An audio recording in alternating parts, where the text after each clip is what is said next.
¿Qué tal? Muy buenas noches. Bienvenidos a Verdad Plural. El tema que vamos a tratar el día de hoy es el nuevo Código Nacional de Policía, que va a comenzar a regir a partir del 30 de enero de 2017. Este nuevo código, que contiene 242 artículos, tiene mucha polémica. Hay algunos que lo defienden y otros están en contra de este nuevo Código Nacional de Policía. Porque dicen que los que lo atacan, dicen que dentro de estos 242 artículos, pues se va a permitir mucho el abuso y la arbitrariedad de las autoridades. Para hablar de este tema, en Verdad Plural, hemos invitado al abogado magíster en Ciencias Políticas, Juan Esteban Jaramillo. Profesor Juan Esteban, bienvenido a Verdad Plural. ¿Y cree usted que este nuevo Código Nacional de Policía sí va a permitir abusos y arbitrariedades de las autoridades? Buenas noches, Mabel, muchas gracias por la invitación. Y pues con respecto a la pregunta, creo que en varios de los apartados del nuevo código uno logra observar que hay serias restricciones a las libertades individuales y también, digamos, que a la libre movilización y al ejercicio de derechos políticos que le asisten a la ciudadanía. En ese sentido, es muy probable que se pueda prestar para abusos y arbitrariedades por parte de la fuerza pública. En Verdad Plural también hemos invitado al abogado constitucionalista, también docente de Derecho Constitucional y Administrativo, el doctor Andrés Úsuga. Doctor, bienvenido a Verdad Plural. ¿Usted cree que el nuevo Código Nacional de Policía en alguno de sus 242 artículos se va a permitir abusos y arbitrariedades? Buenas noches, Mabel, muchísimas gracias por la invitación.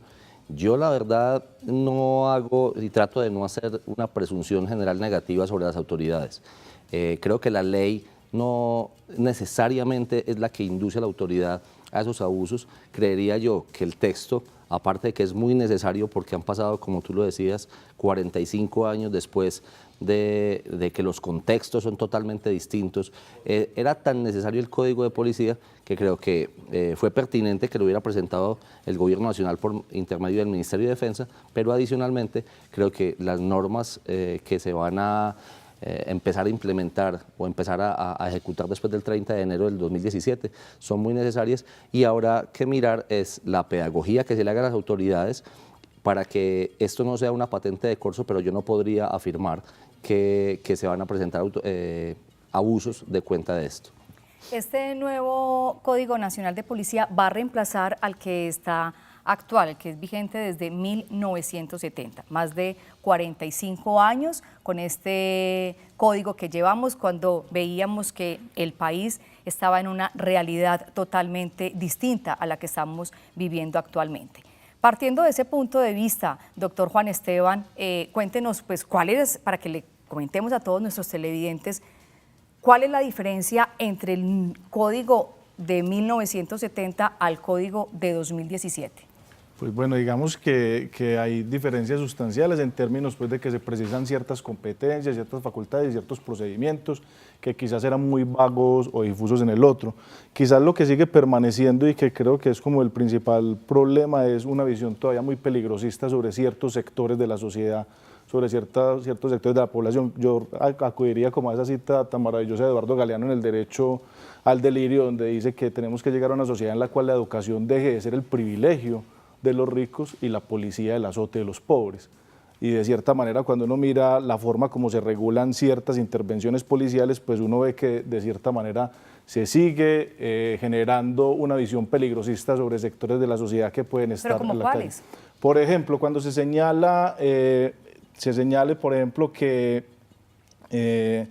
la persona que esté deambulando alicorado o habiendo consumido sustancias psicotrópicas puede ser, bajo el argumento de que es una medida preventiva, conducido a una estación de policía. Pero eso puede ser contra un rico, contra un pobre, o está diciendo es que si usted es pobre y está deambulando por las calles, lo vamos a llevar entonces, lo vamos a conducir a una estación de policía. Nuestro contexto, hay un estudio de justicia y hay varios estudios que han demostrado que la intervención de la policía en términos de requisas e intervenciones policiales por lo general recaen sobre los estratos más bajos o sobre ciertas poblaciones.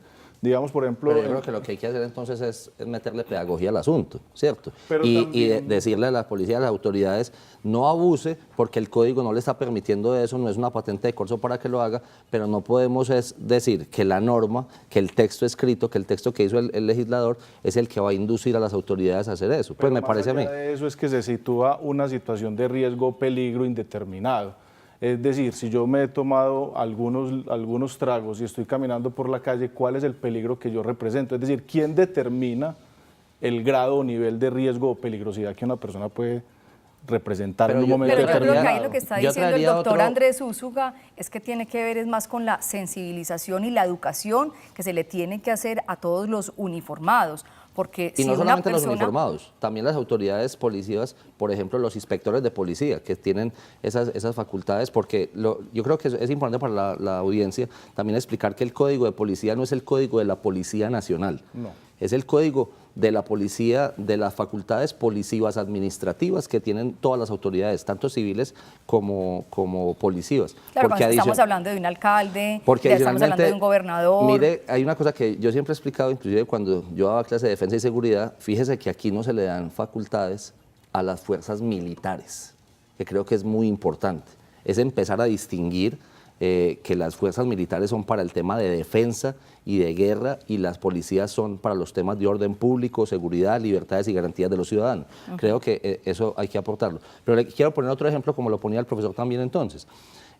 Yo sí no puedo estar de acuerdo en que por el derecho a la protesta que todos tenemos, entonces hagamos, y yo estuve de acuerdo con el tema de las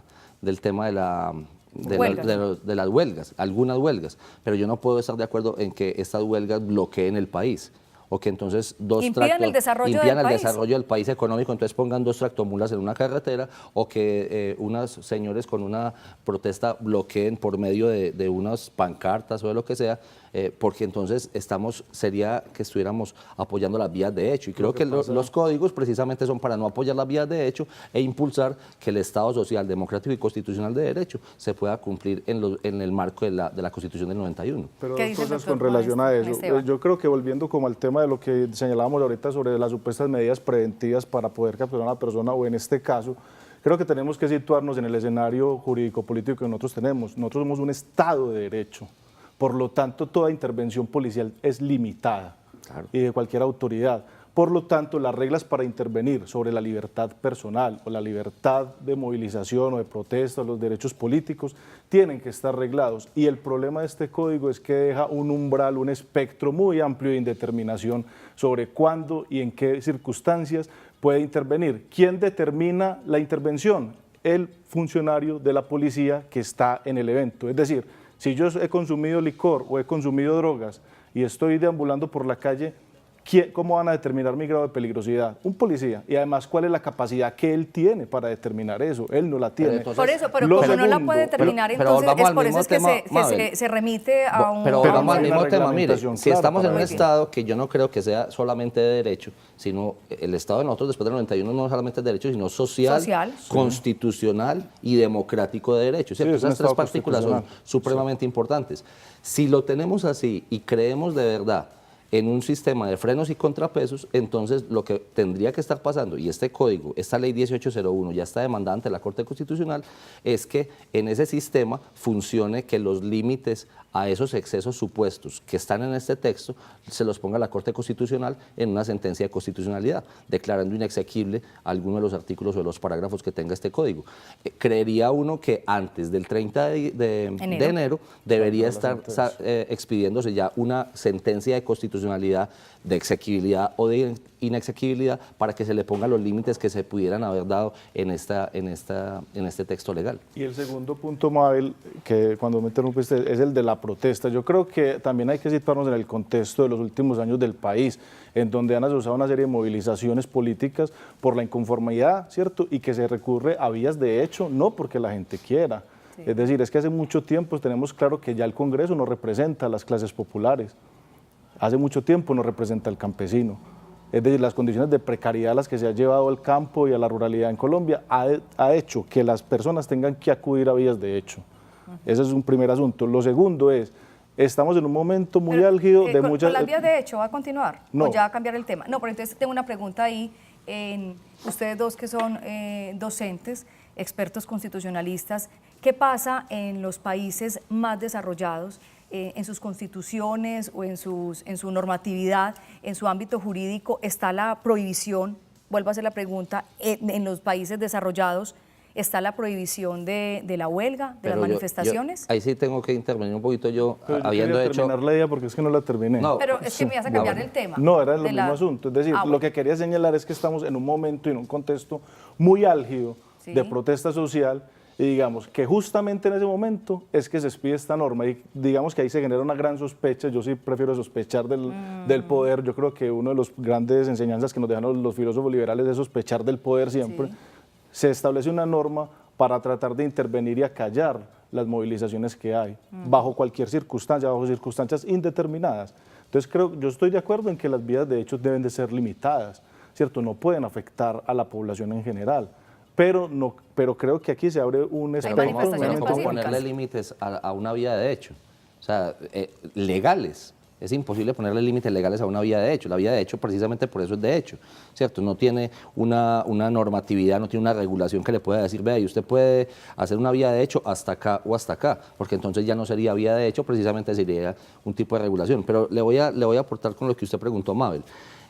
En los países, y ahí estamos de acuerdo desde los estudios sociojurídicos, pues digamos que Dinamarca no es lo mismo que Cundinamarca, ¿cierto? No podemos compararlo uno con lo otro. Entonces, hay constituciones y hay estados sociales de derecho que ni siquiera requieren regular el tema. ¿Por qué? Porque está la cultura ciudadana que ellos saben hasta dónde puede llegar inclusive una protesta. Ellos saben que pueden protestar, por ejemplo, sin ponerle en peligro las operaciones aéreas de un país. Pero entonces por ejemplo, ahí le estás dando la razón al doctor Juan Esteban porque está... Andrés, por una razón. Pero no, pero yo entendido que antes le estaba dando la razón a Juan Esteban Villegas porque usted está, a Juan Esteban Jaramillo. Juan Esteban Villegas es el diputado de Antioquia, en el sentido de que en este momento el país está atravesando una crisis tan fuerte que por eso es que, según lo que usted dijo, se le está poniendo freno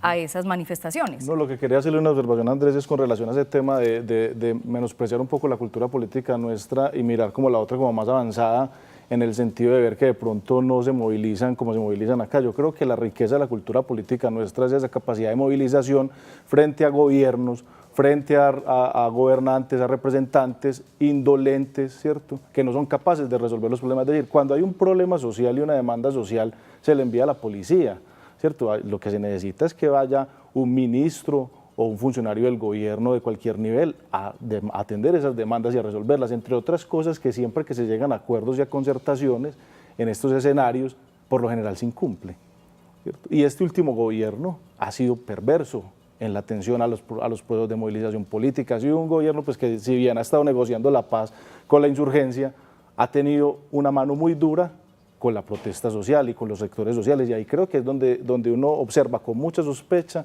ese intento de tratar de limitar ese ejercicio del derecho a la protesta. Y obviamente, pues claro, yo no creo que haya que sea, yo estoy de acuerdo, Andrés, con lo que tú señalas, es imposible limitar el ejercicio del derecho a la protesta o las vías de hecho. Lo que sí hay que limitar es la forma como se interviene, es decir, en qué circunstancias se puede intervenir, ¿cierto? Hombre, que están quemando un carro, que están generando una afectación grave a la población, creo que en esos asuntos sí, pero que debería estar claramente reglado de tal forma que no se abran umbrales que permitan que se puedan presentar actuaciones arbitrarias en esos momentos determinados. Yo quiero aclarar algo, y es que yo tampoco es que estoy de acuerdo con el gobierno actual, pero sí debo aclarar algo. Mire, yo sí estoy seguro de que a nosotros sí nos falta mucha cultura política y cultura ciudadana, que son dos cosas distintas. Y en ese orden de ideas tendremos que saber que ni siquiera en otros países de Latinoamérica las protestas incluso han sido capaces de bajar gobiernos, ¿cierto? Una Argentina, un Brasil, un Ecuador. En Venezuela no han podido, a pesar de toda la cantidad de situaciones que están pasando. Pero acá nosotros no hemos hecho ninguna protesta social de ese nivel y creo que estoy en algo de acuerdo en que los límites se le tienen que poner al poder. Pero creo que los límites al poder se le ponen en un texto como este. Los límites a la ciudadanía están simplemente en la Constitución o en las leyes, pero estos son límites, mejor dicho, expliquémosle a la gente que el Código de Policía verdaderamente sirve para ponerle márgenes de acción es a las autoridades. Y creería yo que efectivamente se requerían y se pusieron unos límites a las autoridades como se necesitaban, y que si hubo en algún momento algún tipo de exceso por parte del Congreso de la República, creo que debe ser la Corte Constitucional la llamada a ponerle esos frenos y esos contrapesos. ¿Cuándo vamos, y esto para que lo piensen y me respondan después de comerciales, cuándo podremos saber los colombianos cómo se pronunció la Corte Constitucional ante algunos artículos que ya han sido demandados de este nuevo Código de Policía que comienza a aplicarse a partir del 30 de enero de 2017. Unos comerciales y ya regresamos aquí a Verdad Plural.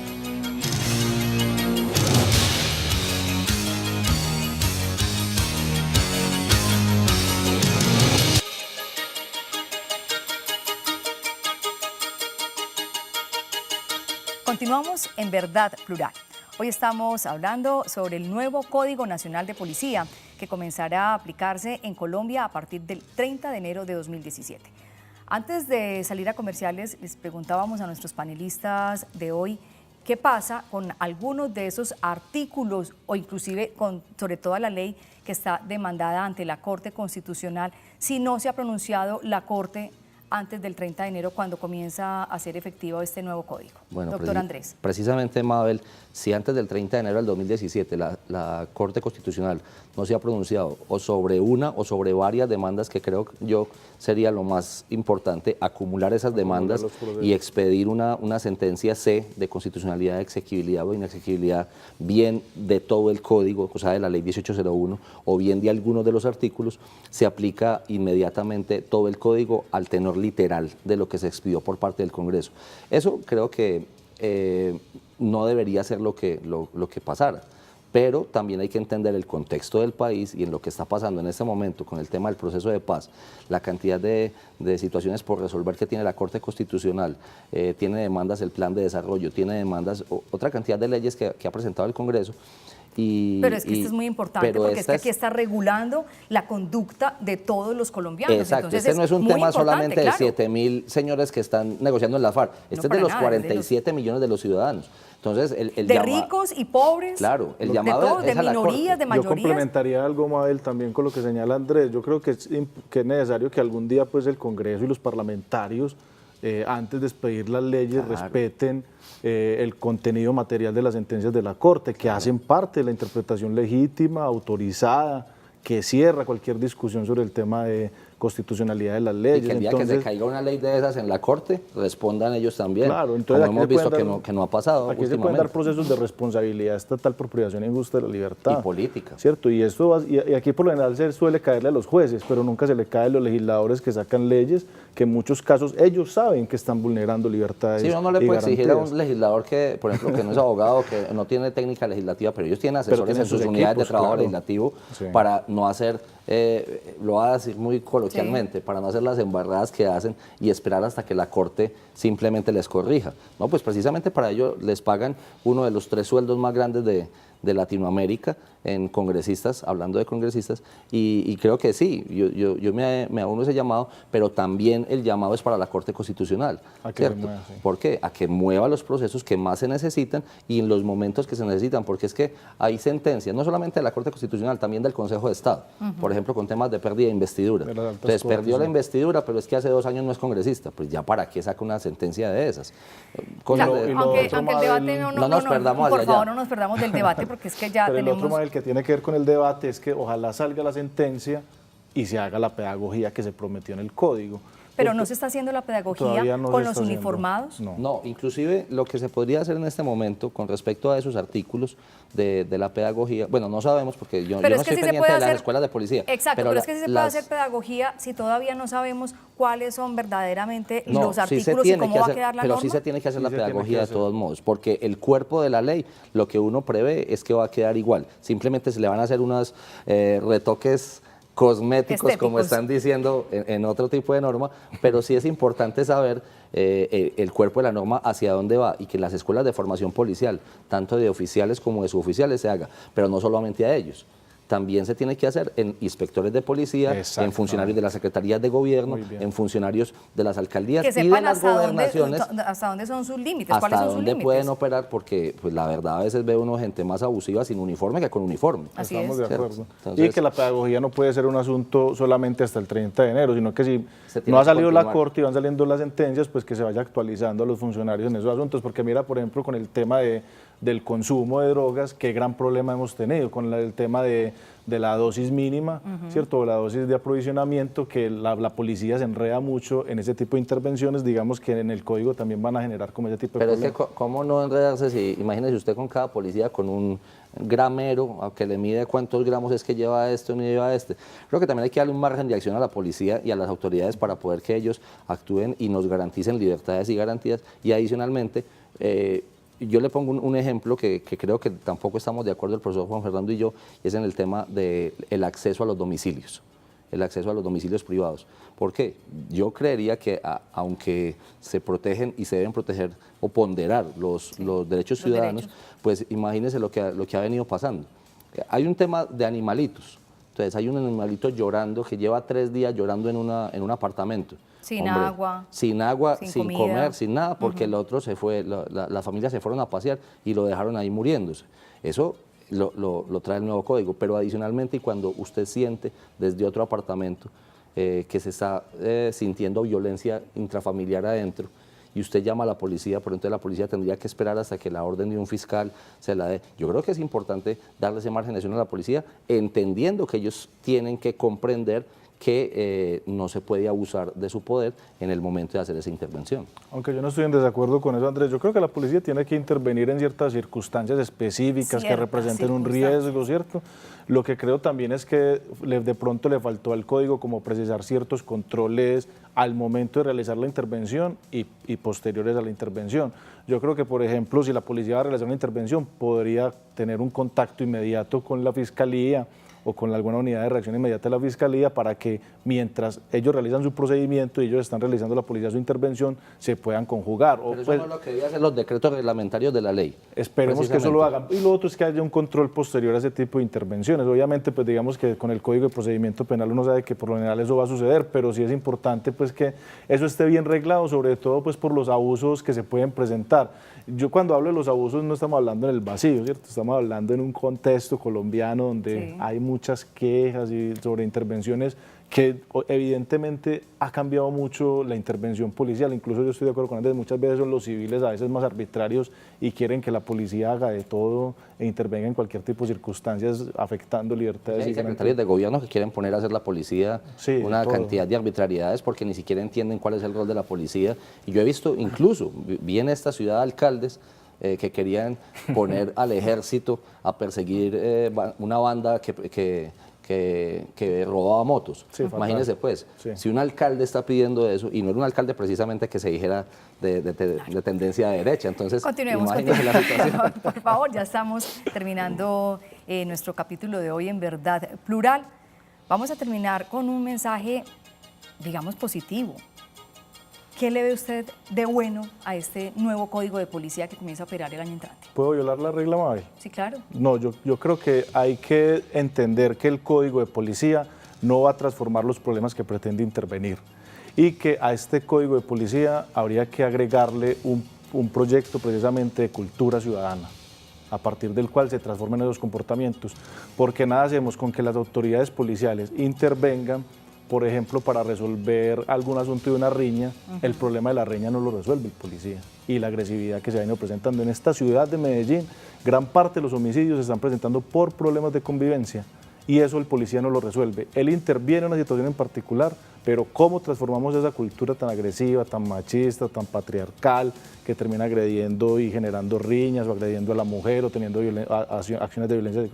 Esos asuntos hay que intervenirlos también. Entonces creo que es importante que entendamos que la policía no va a resolver de fondo los problemas, que tienen unas limitaciones y que puede intervenir en esos escenarios. Doctor Andrés, para terminar, ¿usted sí considera que este código de policía, entre sus 242 artículos, sí tiene algo de positivo? Tiene muchísimo de positivo, tiene muchísimo de necesario y muchísimo de pertinente. Pero, vea, nos ponemos de acuerdo en lo último, Sí. y yo lo dije desde el principio, creo que la cultura ciudadana es absolutamente importante, e incluso me da pesar de ciudades como Bogotá, que avanzaron en unos temas de cultura ciudadana por unas administraciones y se fueron devolviendo. Nosotros aspiramos a que en Antioquia, no solamente en la ciudad de Medellín, sino en ciudades tan grandes como el área metropolitana y en todos los municipios, también se dé, porque después de este código les tocará reformar los códigos de convivencia, tanto de Antioquia como el código de convivencia de Medellín, que serán actos administrativos de esas administraciones. Doctor Andrés Úsuga, muchas gracias por estar en Verdad Muchas Plural. gracias, Mabel. Doctor Juan Esteban Jaramillo, gracias por participar con su verdad aquí en Verdad Plural. Mabel, A muchas ustedes, gracias. muchísimas gracias por estar con nosotros. Recuerden que a partir de este 30 de enero comienza a regir ese nuevo código de policía. No solamente es para que los uniformados lo introyecten, es para que nosotros también, los ciudadanos, sepamos hasta dónde podemos ir. A ustedes muchísimas gracias. Recuerden que este es Teleantioquia, TV en Grande.